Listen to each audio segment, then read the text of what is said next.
কলকাতা টিভিতে আপনাদের সকলকে স্বাগত। আপনাদের সঙ্গে রয়েছে আমি অঙ্কুর। আসছি এই মুহূর্তের গুরুত্বপূর্ণ খবরে। কেরালার মুখ্যমন্ত্রী পিনারাই বিজয়ন এবার নয়াদিল্লিতে গিয়ে তিনিও বিক্ষোভ প্রদর্শন করবে বলে জানতে পারা যাচ্ছে। বিশদে জানবো ঠিক কি কারণে তার এই পদক্ষেপ। আমাদের সঙ্গে রয়েছেন আমাদের প্রতিনিধি সত্যসুন্দর ভট্টাচার্য। সত্যসুন্দর, কি জানতে পারা যাচ্ছে? 8 তারিখে দিল্লিতে যন্তর মন্তরে ধর্ণা দেবেন কেরালার মুখ্যমন্ত্রী পিনারাই বিজয়ন, এবং এই ধর্ণার মূল উদ্দেশ্য হলো কেন্দ্রীয় বঞ্চনার প্রতিবাদ। আমরা দেখেছি যে কেন্দ্রীয় বঞ্চনার প্রতিবাদে ইতিমধ্যেই রাজ্যের মুখ্যমন্ত্রী মমতা বন্দ্যোপাধ্যায় ধর্ণা বসেছেন এবং তিনি এর আগেও বিভিন্ন সময় কেন্দ্রীয় বঞ্চনার প্রতিবাদে সরব হয়েছেন।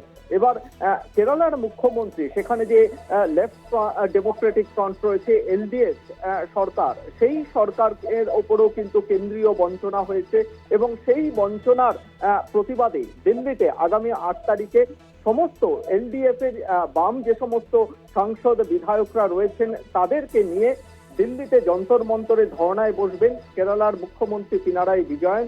এমনকি বিভিন্ন যে সমস্ত অবিজেপি রাজ্যগুলির যে সমস্ত মুখ্যমন্ত্রী রয়েছে, এমনকি অবিজেপি যারা সাংসদ রয়েছে তাদের কাছেও কিন্তু এই ধর্ণাতে অংশগ্রহণ করার জন্য আবেদন জানানো হয়েছে এলডিএফ সরকারের তরফ থেকে।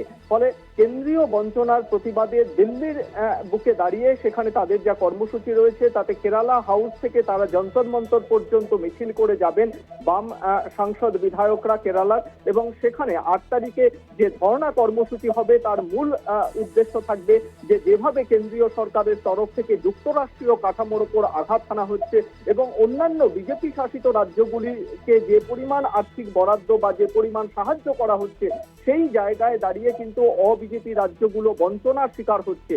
সেই বঞ্চনাকেই কিন্তু মূল লক্ষ্য হিসেবে রেখে আগামী 8 তারিখে 8ই ফেব্রুয়ারি দিল্লিতে যন্তর মন্তরের সামনে ধর্ণায় বসছেন কেরালার মুখ্যমন্ত্রী পিনারাই বিজয়ন। সত্যসুন্দর, এটা কি জানা যাচ্ছে ঠিক কোন কোন মানে কেন্দ্রীয় প্রকল্পের জন্য টাকা দেওয়ার কথা ছিল কেন্দ্র দেয়নি, বা ঠিক এই যে আমাদের রাজ্যের ক্ষেত্রে যেমন ইউটিলাইজেশন সার্টিফিকেটের একটা অজুহাত দেখাচ্ছে কেন্দ্রীয় সরকার, কেন্দ্রের ক্ষেত্রে কোন অজুহাতে টাকা দেওয়া হয়নি বলে বলছে কেন্দ্রের কেরালা সরকারের কি অভিযোগ?